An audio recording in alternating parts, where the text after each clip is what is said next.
Hello student, welcome back to my YouTube channel Shivam study knowledge. Dear student, आज की इस video में हम क्लास 12 नागरिक शास्त्र के जितने भी स्टूडेंट हैं और इस बार 2024 में सिविक्स यानी नागरिक शास्त्र का पेपर देने वाले हैं, तो हम उनके लिए लेकर आए हैं सिविक्स के सभी महत्वपूर्ण प्रश्न। ये ऐसे प्रश्न हैं जो 23 फरवरी को आपका नागरिक शास्त्र का पेपर होने वाला है। इसमें ये 100% प्रश्न पूछे जाएंगे जो कि पूरी बुक से लिए गए आपके महत्वपूर्ण प्रश्न हैं। तो वीडियो को लास्ट तक जरूर देखिएगा, तैयार कर लो, यही सारे प्रश्न आएंगे जो आज की इस वीडियो में हम आप लोगों को बताने वाले हैं। तो वीडियो को लास्ट तक जरूर देखिएगा। चैनल पर नए हैं तो हमारे चैनल को सब्सक्राइब कर लीजिए। सबसे पहला जो प्रश्न दिया हुआ है, क्या दिया हुआ है? राज्य पुनर्गठन अधिनियम कब पास हुआ था? ये आपका सबसे बहुविकल्पीय सबसे पहला प्रश्न है। तो जो राज्य पुनर्गठन अधिनियम जो पास हुआ था, यहाँ पर देखिए 4 आपके पास ऑप्शंस हैं। इनमें से आपका ए हो जाएगा 1953 हो जाएगा, जो कि राज्य पुनर्गठन अधिनियम क्या है, पास हुआ था। दूसरा प्रश्न देखिए क्या है, आंध्र प्रदेश राज्य के गठन हेतु 56 दिनों की भूख हड़ताल के बाद गांधीवादी नेता का मृत्यु हो गई थी।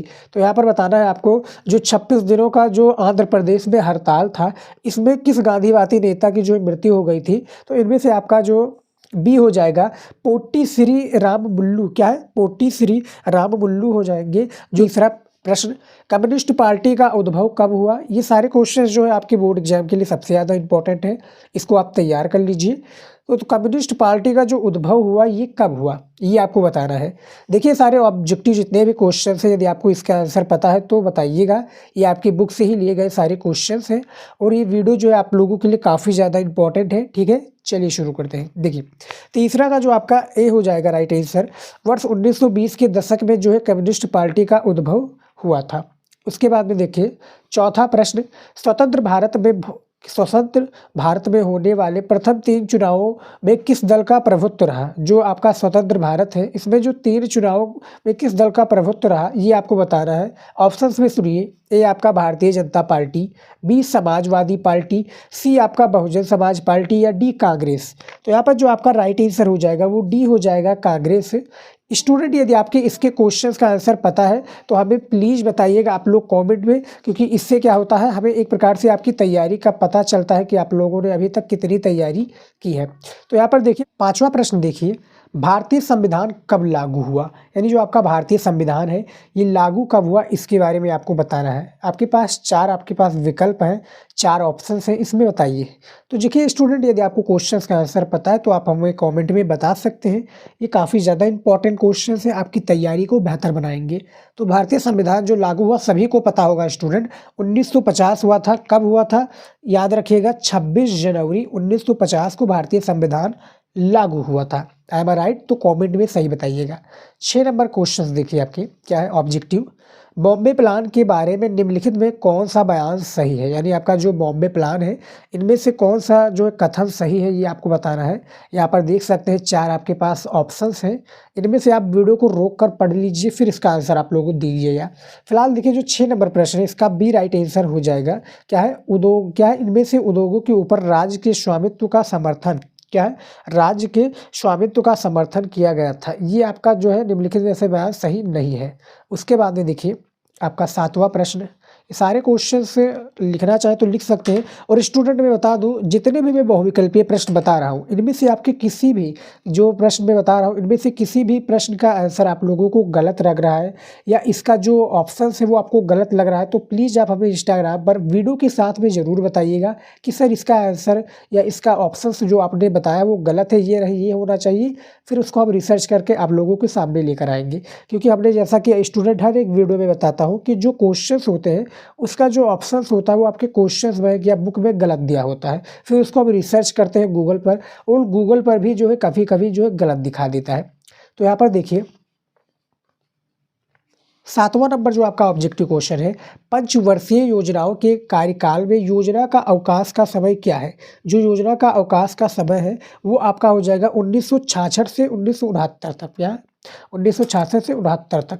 उसके बाद में 8वां नंबर प्रश्न है, चीन ने भारत पर कब आक्रमण किया था? यानी जो चीन है भारत पर आक्रमण कब किया था, इसके बारे में आपको बताना है। तो यहाँ पर देखिए जो ये आपका हो जाएगा राइट आंसर, इसमें से आपका 1962 हो जाएगा। 1962 में क्या है, ये जो है कितने, याद रखिएगा स्टूडेंट, इनमें से आपका 3 अक्टूबर जो हो जाएगा 3 अक्टूबर 1962 को क्या मैकमोहन रोहा जो मैकमोहन रेखा इसके लिए अरुणाचल प्रदेश में चीन यह अरुणाचल प्रदेश को कौन है भैया कब्जा करना चाहता था। स्टूडेंट याद रखिएगा, चीन ने भारत पर जो है आक्रमण कब किया था, ये आपको 1962 में किया था और किस लिए किया था, अरुणाचल प्रदेश को कब्जा करने के लिए। अब राइट तो कमेंट में जरूर बताइएगा।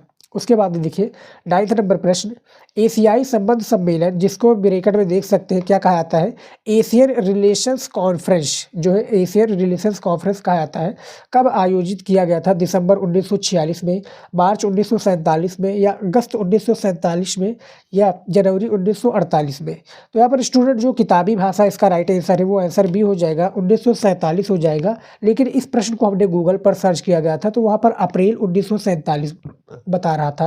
कमेंट में बताइएगा इसका आंसर क्या हो जाएगा, हमने दोनों को आपका बता दिया है। अगला क्वेश्चन देखिए क्या है,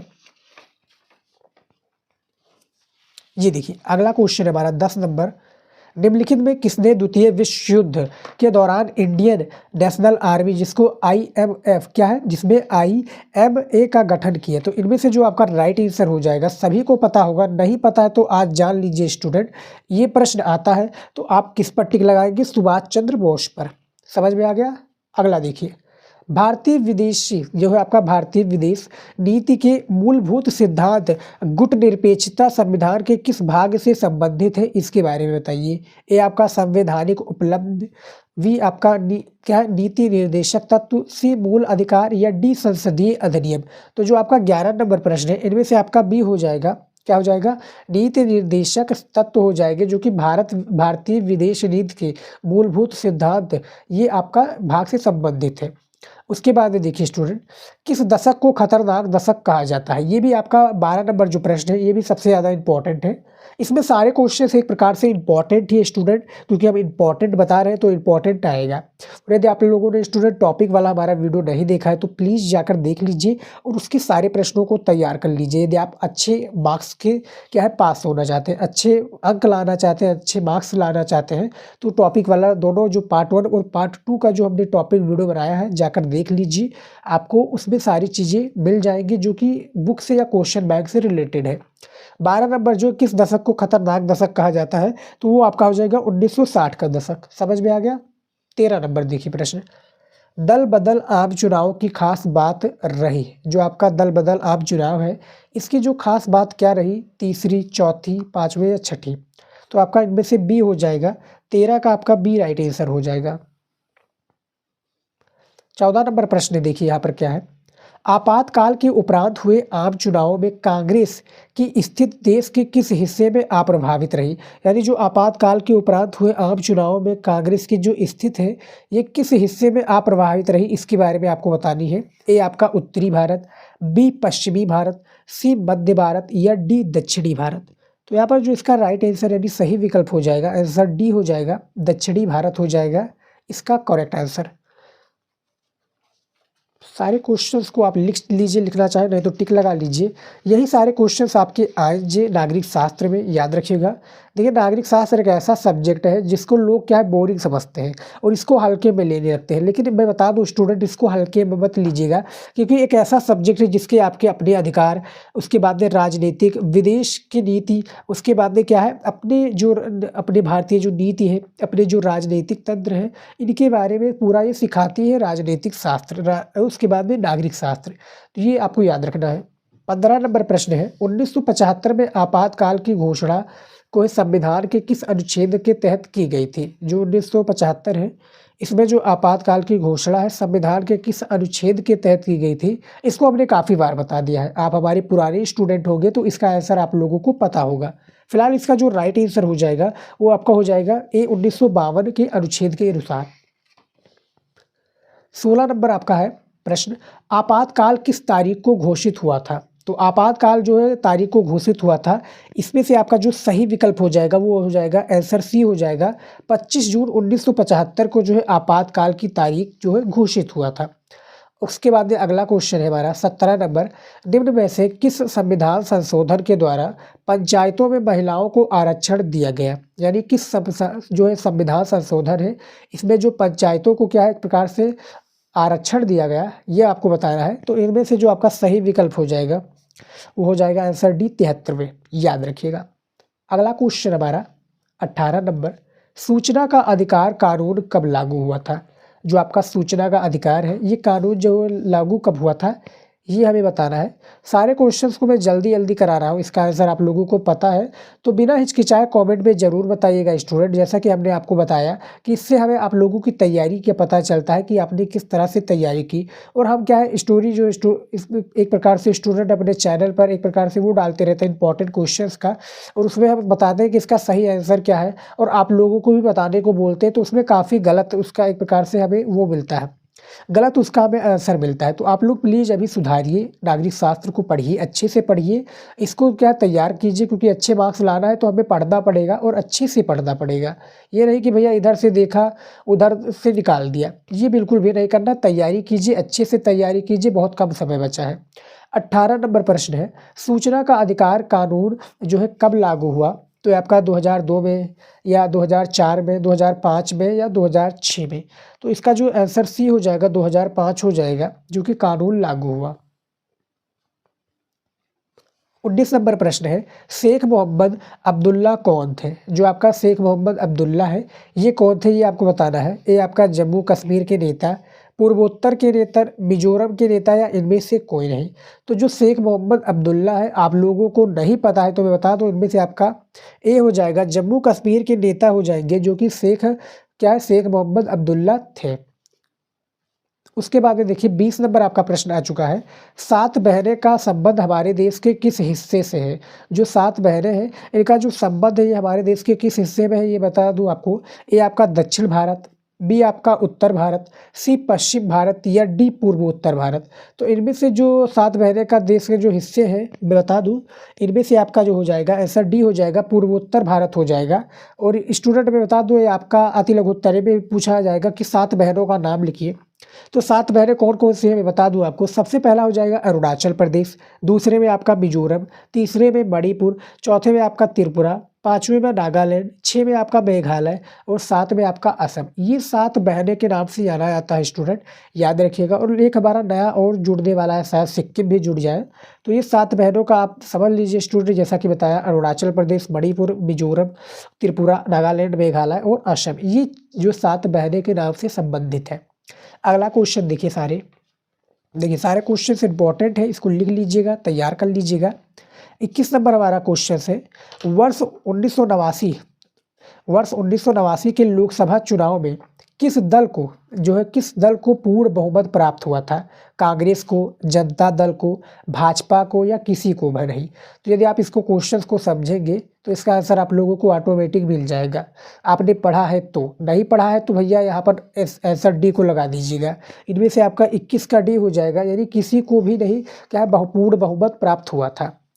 22 नंबर आपका प्रश्न है, 1996 में निम्न में से किस दल की सरकार मात्र 13 दिन तक बनी थी? यानी जो आपका 1996 है इसमें किस दल की जो सरकार है मात्र, यहाँ पर देखिए 13 दिन तक चली थी? ए आपका भाजपा, बी आपका कांग्रेस, सी जनता दल या डी इनमें से नहीं?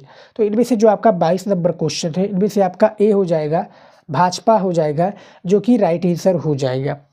अगला क्वेश्चन है हमारा 23 नंबर क्वेश्चन क्या पूछा गया है कि निम्नलिखित में से किस वर्ष में सरकार द्वारा मंडल आयोग की सिफारिशों को लागू किया गया था? किस वर्ष लागू किया गया था ये आपको बताना है। ए आपका 1988, 1989, 1990 या 1991? तो 23 का आपका आंसर सी हो जाएगा, 1990 हो जाएगा इसका राइट आंसर, याद रखिएगा। तो 23 प्रश्न हमने बता दिया जो कि इंपॉर्टेंट है आपकी नागरिक शास्त्र की तैयारी के लिए, बहुत ही ज़्यादा इंपॉर्टेंट है। चलिए देखते हैं अगला क्वेश्चन क्या है स्टूडेंट। देखिए स्टूडेंट अब हमारा आ चुका है क्लास 12 नागरिक शास्त्र के महत्वपूर्ण अति लघु उत्तरीय प्रश्न, जो आपके इस बार के बोर्ड एग्जाम के लिए सबसे ज़्यादा इंपॉर्टेंट है। नागरिक शास्त्र के महत्वपूर्ण अति लघु उत्तरीय प्रश्न है जो कि आपके 2 नंबर का बोर्ड एग्जाम में पूछा जाता है, तो इसको भी तैयार कर लीजिए, काफ़ी ज़्यादा इंपॉर्टेंट है। चलिए देखते हैं कौन कौन से क्वेश्चन हैं जो आपके बोर्ड एग्जाम में आ सकते हैं। सबसे पहला प्रश्न पूछा गया है, एनडीए में सम्मिलित किन्हीं 4 दलों का नाम लिखिए। जो आपका एनडीए, इसमें जो सम्मिलित किन्हीं क्या है 4, जो किन्हीं 4 हमें दलों का नाम लिखना है। तो इसका आंसर देखिए, भाजपा, अकाली दल, अकाली दल, लोक जन, शक्ति पार्टी एवं जनता दल यूनाइटेड एनडीए में सम्मिलित ये 4 दल हैं, जैसा कि आप देख सकते हैं पहला प्रश्न में। और जो 2 नंबर का प्रश्न है तो हमें ज़्यादा बड़े में तो इसका आंसर देना नहीं है, छोटे-छोटे में ही देना है, छोटे-छोटे ही इंपॉर्टेंट होते हैं। चलिए देखते हैं अगला क्वेश्चन। देखिए दूसरा नंबर प्रश्न क्या पूछा गया है, 1989 के चुनाव में कांग्रेस ने कितनी सीटें हासिल की थी। यानी जो 1989 का चुनाव हुआ था, इसमें जो लोकसभा के जो चुनाव हुआ था, इसमें किसी को भी पूर्ण रूप से क्या है बहुमत नहीं मिली थी, लेकिन जो इसमें जो कांग्रेस है, इसमें कितने सीटें कांग्रेस ने जो है हासिल की थी, इसके बारे में हमें बताना है। तो यहाँ पर देखिए आंसर, 1989 के चुनाव में कांग्रेस ने 197 सीटें हासिल की थी। इससे पहले 1984 में हुए चुनाव में कांग्रेस ने 415 सीटें जीती थी। 415 सीटें क्या है, ये जीती थी। 1989 के चुनाव में कांग्रेस की हार 1980 के दशक के आखिर के एक महत्वपूर्ण घटना थी। यहाँ पर जो आप प्रश्नों को पहले समझेंगे तब उसका आंसर जब आप क्या है आप एक प्रकार से जब पढ़ लेंगे तो इसका आंसर आपको किताब में ही भी मिल जाएगा, और अपने हिसाब से भी जब आप लिखने जाएंगे तो इसका आंसर आप बड़ी आराम से लिख पाएंगे। और स्टूडेंट एक वीडियो हमारा जल्द ही आने वाला है, नागरिक शास्त्र पर हम वीडियो जल्द ही बनाने वाले हैं। उसका जितना ज़्यादा कॉमेंट आएगा तो वीडियो हम जल्द ही बताएंगे कि नागरिक शास्त्र की कॉपी कैसे लिखें। कॉपी लिखने का नागरिक शास्त्र का सही तरीका क्या है, बेस्ट तरीका क्या है, वो आप लोगों को हम जल्द ही बताने वाले हैं। ज़्यादा से ज़्यादा कमेंट कीजिए आप लोग, वो वीडियो हम जल्द ही लेकर आएंगे। समझ में आ गया? चलिए देखते हैं। यहाँ पर देखिए तीसरा नंबर प्रश्न क्या पूछा गया है, ईवी रामास्वामी नायकर कौन थे। देखिए ईवी रामास्वामी जो नायकर हैं ये कौन थे, इनके बारे में बताइए। इनका ईवी का पूरा नाम क्या हो जाएगा, ईरोड वेकेंट, क्या है, यूरोड वेकेंट पेरियर हो जाएगा इनका पूरा नाम, जो कि एक प्रकार से ईवी का इनका है फुल फॉर्म, ईरोड वेकेंट। रामास्वामी नायकर कौन थे, ये आपका प्रश्न नागरिक शास्त्र में पूछा जाएगा। तो इसको देखिए 1879 में 1973, देखिए 1879 और 1973 में रामास्वामी नायकर तमिल समाज सुधारक थे। ये पेरियर क्या है, पेरियार के नाम से प्रसिद्ध थे। जाति विरोधी आंदोलन तथा द्रविड़ उद्भावक नायकर ने राजनीतिक संगठन द्रविड़ का गम की स्थापना की थी। तो जो रामास्वामी नायकर कौन थे, इनके बारे में बताना था। तो तीसरे का जो आप देख सकते हैं इसका आंसर हमने दे दिया है। जैसा कि आप देख सकते हैं ये काफ़ी इंपॉर्टेंट क्वेश्चन है, और इस वीडियो में जितने भी मैं स्टूडेंट नागरिक शास्त्र के प्रश्न बता रहा हूँ ये सारे इंपॉर्टेंट है, तैयार कर लीजिए। ऐसा वीडियो आपको पूरे यूट्यूब पर कहीं नहीं मिलेगा। इस चैनल पर मैं पूर्ण रूप से जो आर्ट्स के स्टूडेंट हैं उनकी मैं तैयारी कराता हूँ। अगला क्वेश्चन देखिए, कितने शब्दों में लिखना है स्टूडेंट, 25 शब्दों में एक प्रकार से इसका शब्द सीमा होता है, लेकिन इसको ज़्यादा शब्दों में आप मत लिखिएगा, क्योंकि आपके और भी जो क्वेश्चन है करना है, लाइक लघु उत्तरीय प्रश्न 1, लघु उत्तरीय प्रश्न 2, फिर दीर्घ उत्तरीय प्रश्न। तो इसको भी समय दीजिए, लेकिन क्या है जितने में पूछा गया है उतने में ही आंसर दीजिए, क्योंकि 2 नंबर का प्रश्न है, उतने के हिसाब से इसका आंसर दीजिए। क्योंकि कहा गया भैया जिस प्रकार से काम उस प्रकार से दाम, क्या है, दाम जितना बड़ा होगा काम भी उतना बड़ा होगा।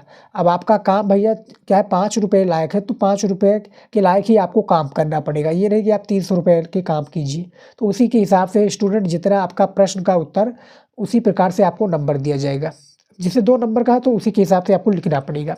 चौथा देखिए क्या है, पंजाब समझौता कब और किनके बीच हुआ था। जो आपका पंजाब समझौता है ये कब और किनके बीच हुआ था, ये हमें बताना है। तो इसका आंसर देखिए, पंजाब समझौता जो है जुलाई 1985 में, जो आपका पंजाब समझौता है ये जुलाई 1985 में प्रधानमंत्री राजीव गांधी और अकाली दल के तत्कालीन अध्यक्ष हरचंद सिंह लोगोवाल, क्या है, हरचंद सिंह लोगोवाल के बीच हुआ था, या राजीव गांधी लोगोवाल समझौता कहा जाता है। ये जो आपका जो पंजाब समझौता है ये क्या है, लोगोवाल समझौता के नाम से भी कहा जाता है। यदि आपका बहुविकल्पीय प्रश्न पूछा जाए कि राजीव गांधी को लोगोवाल समझौता किस में कहा जाता है, तो वो आपका पंजाब समझौता हो जाएगा।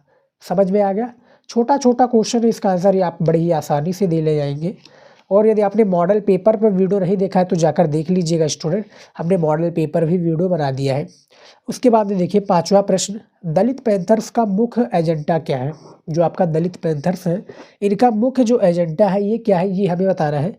तो इसका आंसर देखिए, दलित पैंथर्स का बृहत्तम विचारात्मक क्या है दलित पैंथर्स का वृहत्तम विचारात्मक एजेंडा जाति प्रथा को क्या है समाप्त करना तथा भूमिहीन गरीब किसान शहरी औद्योगिक मजदूर और क्या जो औद्योगिक मजदूर और दलित सहित सारे वंचित वर्गों का एक संगठन खड़ा करना था, जो कि दलित पैंथर्स का ये मुख्य एजेंडा है। जैसे कि मैं आपको दिखा सकता हूँ, पांचवा का आंसर देख सकते हैं कितने में ही पूछा गया है।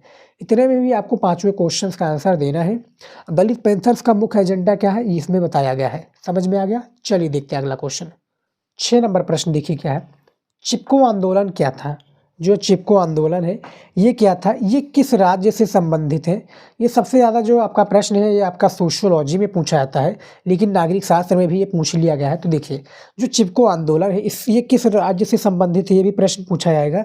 नहीं तो ये इस तरह से ये काफ़ी घुमा फिरा के क्वेश्चन पूछे जाते हैं कि चिपको आंदोलन क्या है, चिपको आंदोलन किसे कहते हैं, चिपको आंदोलन किस राज्य से संबंधित है, चिपको आंदोलन किस चीज़ से संबंधित था, या इसके प्रकार बहुत सारे क्वेश्चंस घुमा फिरा कर पूछे जाएंगे। लेकिन जितना भी घुमा फिरा कर क्वेश्चंस पूछे जाए स्टूडेंट, इसका आंसर यही होगा जो इस वीडियो में मैं देने वाला हूँ। ये देखिए वर्ष 1973 में उत्तराखंड जो है आपका राज्य जो है उत्तराखंड के एक गांव में स्त्री पुरुष जंगलों में पेड़ों के जो व्यावसायिक कटाई यानी जो पेड़ों का व्यावसायिक कटाई हो के विरोध एकत्रित हुए इन लोगों ने क्या पेड़ों को अपनी बाहों में घेर लिया ताकि उन्हें कटने से बचाया जा सके, और चिपको आंदोलन के नाम से प्रसिद्ध हो गया।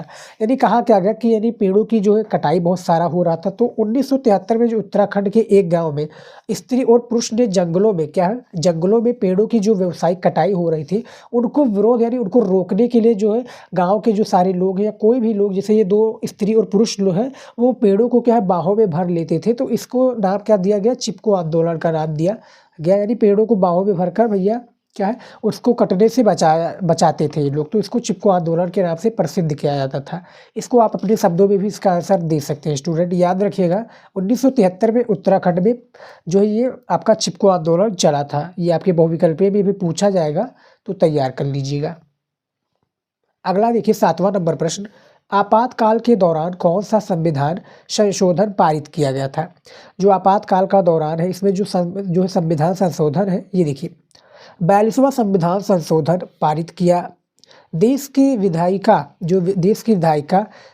के कार्यकाल को 5 से क्या है जो आपका कार्यकाल को 5 से बढ़ाकर 6 साल करना इन्हीं बदलावों में से एक था। यानी जो आपातकाल के दौरान संविधान संशोधन के बारे में पूछा गया था, तो आपका 42वां ये संविधान संशोधन पारित किया गया था।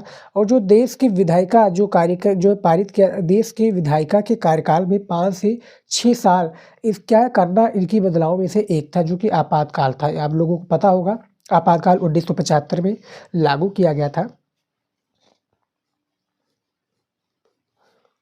8वां प्रश्न है हमारा अति लघु उत्तरीय का, संपूर्ण क्रांति अब नारा है, भावी इतिहास हमारा है, किस आंदोलन का नारा था? यानी जो संपूर्ण क्रांति अब हमारा है क्या है, संपूर्ण क्रांति अब नारा है, भावी इतिहास हमारा है, ये किस आंदोलन का नारा था, इसके बारे में बताना है। तो इसका आंसर देखिए क्या है स्टूडेंट, 1974 के बिहार आंदोलन का एक नारा था। 1974 में ये देखिए 1974 में ये प्रश्न इसी तरीके से बहुविकल्पीय में भी पूछा जाएगा, और पूछा जाएगा किस राज्य का ये नारा भैया, तो बिहार हो जाएगा। 1974 के बिहार आंदोलन का एक ये नारा था। छात्रों द्वारा शुरू किए गए इस आंदोलन के मुख्य कारणों में बढ़ती हुई कीमतें, खाद्यान्न का अभाव, बेरोजगारी और भ्रष्टाचार आदि थे, जो कि ये नारा दिया गया था कि संपूर्ण क्रांति का अब नारा है, भावी इतिहास हमारा है। यानी जो आने वाला हमारा इतिहास है वो आज के क्या है फ्यूचर में जो हमारा आने वाला जो क्या है एक प्रकार से जो हमारा फ्यूचर में आने वाला जो सारी चीज़ें हैं वो इसी के यानी जो प्रेजेंट टाइम में हो रही है उसी के आधार पर क्या है निर्धारित होगी स्टूडेंट। तो 8वें का जो प्रश्न का आंसर है हमने दे दिया, जैसा कि आप देख सकते हैं। 9 नंबर प्रश्न देखिए क्या है, 1969 में भारत का राष्ट्रपति कौन चुना गया था, इसके बारे में बताना है। तो देखिए 2 नंबर का प्रश्न ज़्यादा बड़े में भी नहीं देना है, बस इतना ही इसका आंसर है। देखिए 1969 में वी गिरी को क्या है वी गिरी को जो है भारत का राष्ट्रपति चुना गया। उनका कार्यकाल जो है 1974 तक रहा। कि कितना तक, 1969 से लेकर 1974 तक रहा, जो कि जो भारत के क्या है भारत का राष्ट्रपति कौन चुना गया था, इन्हें चुना गया था। जैसे 9 नंबर प्रश्न गए, इसका आंसर हमने दे दिया है, देख सकते हैं। बहुत ही क्वेश्चन आसान थी से, तो इसका आंसर आपको देना था, ज़्यादा बड़े में भी नहीं था। देखिए अगला क्वेश्चन देखिए क्या है, 10 नंबर, इंदिरा गांधी सरकार के शुरुआती फैसलों में कोई एक फैसला बताइए। जो इंदिरा गांधी की सरकार के शुरुआती फैसले हैं इनके बारे में हमें बताना है। तो यहाँ पर देखिए, रुपयों का उन्मूलन करना इंदिरा गांधी सरकार की शुरुआती फैसलों में से एक था। माना रुपयों का उन्मूलन अमेरिका के दबाव में किया गया। क्या किया गया? पहले के समय एक अमेरिकी डॉलर की कीमत क्या है? 5 रुपया थी। तो एक अमेरिका डॉलर था, उसकी जो है 5 रुपया थी, लेकिन जो अब बढ़कर लगभग 75 रुपये हो गई है। लेकिन प्रेजेंट टाइम की बात की जाए तो शायद 81 या 82 रुपीज़ है डॉलर, यानी नीचे ऊपर होता रहता है। लेकिन जो है 2000 किसमें 2000 आपके 17 18 20 की बात में कर लूँ, 75 रुपये का एक डॉलर था, यानी एक डॉलर 75 रुपये इंडियन रुपीज़ में होता था। ये इंदिरा गांधी का एक प्रकार से शुरुआती फैसला था स्टूडेंट। उसके बाद में देखिए 11 नंबर, भारत के परमाणु कार्यक्रम की शुरुआत कब हुई? यानी जो भारत का परमाणु कार्यक्रम है इसकी जो शुरुआत हुई ये कब हुई, इसके बारे में हमें बताना है। ये जितने भी स्टूडेंट इस बार के सिविक्स के पेपर देने वाले हैं सारे क्वेश्चंस इंपॉर्टेंट हैं, इसको आप लोग नोट कर लीजिए, तैयार कर लीजिए, यही आएंगे। तो देखिए भारत के जो परमाणु कार्यक्रम की शुरुआती कब हुई या शुरुआत कब हुई स्टूडेंट? तो देखिए परमाणु जो है 1940 के दशक में अंतिम वर्षों में क्या है होगी। परमाणु शुरुआत जो है 1940 के दशक के अंतिम में होगी या होमी जहांगीर, यहाँ पर देखिए अंतिम वर्षों में होमी जहांगीर भाभा के निर्देशन में हुई थी। भारत शांतिपूर्ण उद्देश्यों में क्या है उद्देश्यों में इस्तेमाल हेतु अणु ऊर्जा बनाना चाहता था। भारत का जो परमाणु कार्यक्रम है जैसा कि आप देख सकते हैं ये अणु ऊर्जा बनाना चाहता था। 12 नंबर प्रश्न देखिए क्या है, भारत ने शांतिपूर्ण विश्व हेतु किस नीति का पालन किया? विश्व हेतु किस नीति का पालन किया इसके बारे में बताना है। तो देखिए स्वतंत्र भारत की विदेश नीति में शांतिपूर्ण विश्व का सपना था और इसके लिए उसने क्या है गुट निरपेक्षता शीत युद्ध से क्या गुट निरपेक्षता की नीति का पालन किया। भारत की इसके लिए शीत युद्ध से उपजे तनाव को कम करने की कोशिश की और संयुक्त राष्ट्र संघ के शांतिपूर्ण अभियानों में अपनी सेना भेजी। यानी यहाँ पर देखिए आंसर क्या पूछा गया है कि भारत ने शांतिपूर्ण विश्व हेतु किस राजनीति या किस नीति का पालन किया। जैसा कि देख सकते हैं इसका आंसर हमने इस वीडियो में दिया हुआ है 12 नंबर प्रश्न में। देखिए ऐसे ही लिखना है, थोड़ा बड़ा भी आपका पूछा जाए तो बड़े में कीजिए, लेकिन भैया 50 शब्दों से इधर ही रहिए, उधर मत जाइए, क्योंकि भैया मिलना आपको 2 ही नंबर है। कितना मिलना है? मिलना आपको 2 ही नंबर है, तो ज़्यादा बड़े में मत लिखिए क्योंकि हमें सारे क्वेश्चंस को अटेंड करना है। और एक आप लोग अपने स्टूडेंट आप लोग, क्योंकि कम समय बचा है, आपका 23 फरवरी को ये पेपर है नागरिक शास्त्र का 2024 का। तो अब आप क्या कीजिए, घर पर ही आप इसका क्या तैयारी कीजिए। घर पर ही एक प्रकार से आप 3 घंटे का रूटीन बना लीजिए कि हमें 3 घंटे में पेपर को सॉल्व करना है।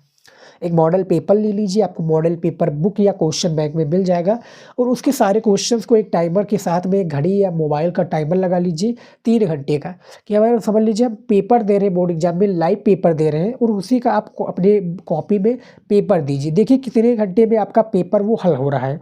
पूर्ण रूप से सारे क्वेश्चन को अटेंड करना है और जिस प्रकार से आप बोर्ड में लिखेंगे उससे लिखिए, इससे आपकी राइटिंग भी इंप्रूव होगी और एक आपको स्ट्रैटेजी पे भी पता चल जाएगी कि बोर्ड एग्जाम में जो हमारा टारगेट होगा वो कितने समय में पेपर को ख़त्म करना होगा, यानी सॉल्व करना होगा। तो आपका एक प्रकार से कंप्लीट हो जाएगा। जब मैं भी पेपर देता था तो यही स्ट्रैटेजी अपनाता था और जो हमारा पेपर है जो 3 घंटे में 5-10 मिनट पहले ही ख़त्म हो जाता था स्टूडेंट। तो 12 नंबर जो प्रश्न था इसका भी हमने आंसर दे दिया है। 13 नंबर देखिए क्या, भारत में नियोजन को 2 उद्देश्य बताइए। जो भारत में नियोजन के 2 उद्देश्य हैं वो कुछ इस प्रकार से हैं। देखिए सबसे पहला है निर्धनता और बेरोजगारी दूर करना तथा दूसरा आपका कृषि एवं उद्योगों का समन्वित विकास करना। यानी भारत के जो नियोजन में 2 उद्देश्य हैं वो इस तरह से हैं जैसा कि देख सकते हैं। इतने में ही आपको 2 नंबर दे दिया जाएगा। समझ में आ गया? चलिए देखते हैं अगला। देखिए स्टूडेंट इस क्वेश्चंस को लिखने में और इसको वीडियो में बनाने में काफ़ी ज़्यादा मेहनत लगा है, तो प्लीज़ आप लोग वीडियो को ज़्यादा से ज़्यादा नहीं 2 लोगों के पास ज़रूर शेयर कीजिए, जो आपके दोस्त हों, जो आपके साथ में पढ़ रहे हो, आपके फ्रेंड्स हों, आपके भाई बहन हो, जो भी हो आपके साथ में पढ़ रहे हैं नागरिक शास्त्र, उनको ज़रूर शेयर कीजिए ताकि उनके भी हेल्प हो सके क्या तैयारी को लेकर। समझ में आ गया स्टूडेंट? ये काफ़ी ज़्यादा इंपॉर्टेंट है और वीडियो को पसंद आ रहा हो तो वीडियो को लाइक ज़रूर कीजिएगा। तो देखिए 14 नंबर है, आज़ादी के समय हिंदुस्तान के सामने विकास के कितने मॉडल थे? जो आज़ादी हुआ, कब आज़ाद हुआ हमारा देश? 15 अगस्त 1947 को हमारा भारत देश, प्यारा भारत देश आज़ाद हुआ। तो इसके सामने जो विकास के कितने मॉडल थे इसके बारे में बताना है। तो यहाँ पर देखिए, आज़ादी के समय हिंदुस्तान के सामने विकास के 2 मॉडल थे। कौन कौन से थे? सबसे पहला आपका उदारवादी पूंजीवाद मॉडल, उदारवादी पूंजीवादी मॉडल। ये मॉडल यूरोप के अधिकांश हिस्सों और संयुक्त राज्य अमेरिका में अपनाया गया था। क्या जो ये यूरोप के जो अधिकांश हिस्सों में और संयुक्त राज्य अमेरिका में अपनाया गया था। दूसरा है आपका समाजवादी मॉडल। ये मॉडल सोवियत संघ ने अपनाया था, जो कि आज़ादी के समय हिंदुस्तान के सामने विकास के इतने मॉडल थे स्टूडेंट। 2 मॉडल थे, दोनों मॉडल के बारे में हमने बता दिया है, देख सकते हैं आप। अगला क्वेश्चन देखिए 15 नंबर। 15 नंबर क्वेश्चन क्या है? सोशलिस्ट पार्टी का गठन कब हुआ? जो आपका सोशलिस्ट पार्टी है इसका गठन कब हुआ? कुछ प्रमुख समाजवादी नेताओं का नाम भी लिखिए। यानी जो आपका सोशलिस्ट पार्टी है इसका गठन कब हुआ और कुछ जो हमारे समाजवादी नेताएं हैं इनके बारे में नाम लिखना है। 2 नंबर का प्रश्न है तो इसका आंसर देखिए। सोशलिस्ट पार्टी का गठन 1948 में हुआ। आचार्य नरेंद्र देव, जयप्रकाश नारायण, राम मनोहर लोहिया और अशोक मेहता कुछ प्रमुख समाजवादी नेता रहे जो कि सोशलिस्ट पार्टी का गठन के बारे में ये आपकी बहुविकल्पीय में पूछा जाएगा। तो याद रखिएगा 1948 आपका राइट आंसर हो जाएगा। चलिए देखते हैं अगला क्वेश्चन। देखिए हमारा 16 नंबर प्रश्न देखिए स्टूडेंट। ये सारे क्वेश्चन इंपॉर्टेंट है, प्लीज़ आप लोग तैयार कर लीजिए। और वीडियो जितना ही ज़्यादा इंपॉर्टेंट है वो उतना ही समझ लीजिए कि एक प्रकार से क्वेश्चंस भी इंपॉर्टेंट है। क्वेश्चंस आप लोग देखिए, इसको तैयार कर लीजिए, इसका आंसर या रट लीजिए। देखिए बहुविकल्पीय और जो आपका अति लघु उत्तर है ये रट्टा मारने वाला क्वेश्चन है, इसको रट्टा मार के सारे को याद कर लीजिए।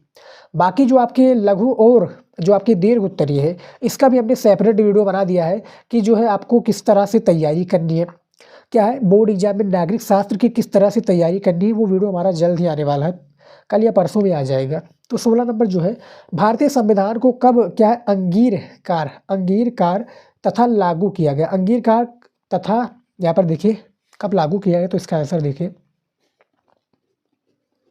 भारतीय संविधान को 26 नवंबर 1949 को 26 नवंबर 1949 को अंगीकार किया गया और 24 जनवरी 1950 को इस पर संविधान सभा के 284 सदस्यों ने हस्ताक्षर की। इसके बाद 26 जनवरी 1950 को इसे लागू किया गया था।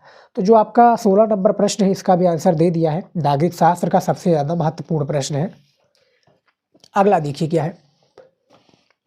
अगला देखिए हमारा 17 नंबर प्रश्न है। प्रश्न पूछा क्या गया 17 नंबर, भारत कब स्वतंत्र हुआ? ये सबसे ज़्यादा इंपॉर्टेंट क्वेश्चन है।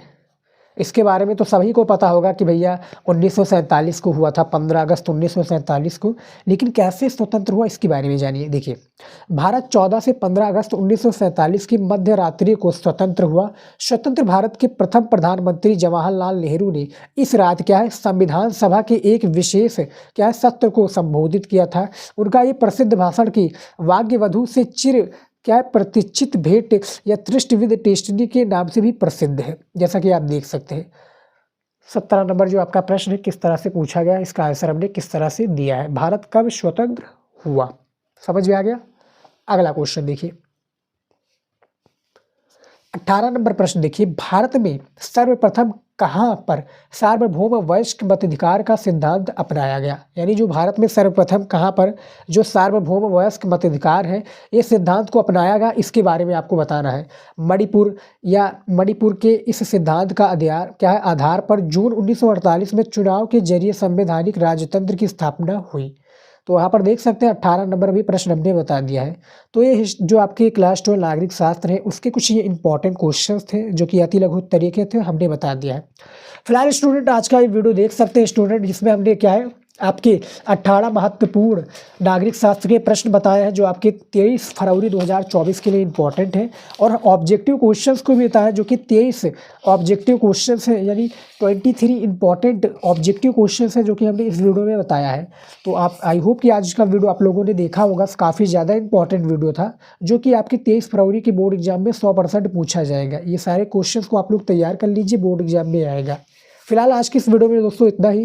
वीडियो पसंद आया तो वीडियो को लाइक, चैनल को सब्सक्राइब और वीडियो को शेयर अपने दोस्तों के साथ जरूर कीजिए। मिलते हैं नेक्स्ट वीडियो में नए टॉपिक के साथ। जय हिंद।